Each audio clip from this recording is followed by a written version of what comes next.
koliko sledeće nedelje krećemo u projekat i najkasnije krajem februara i početkom marta mi ćemo da krenemo za Borču, Ovču, Kotež i šta sam zaboravio i Krnjaču.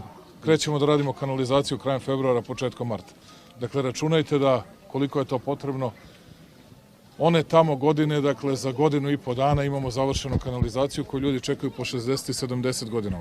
Krećemo sa kolektorima, prečistačima i kanalizacijom u Borči, ali dolazimo i sa mnogim drugim stvarima kojima ćete se sasvim izvesno i sasvim sigurno obradovati. Dakle, dobit ćete kanalizaciju u najkraćem mogućem roku, ja vam garantujem lično.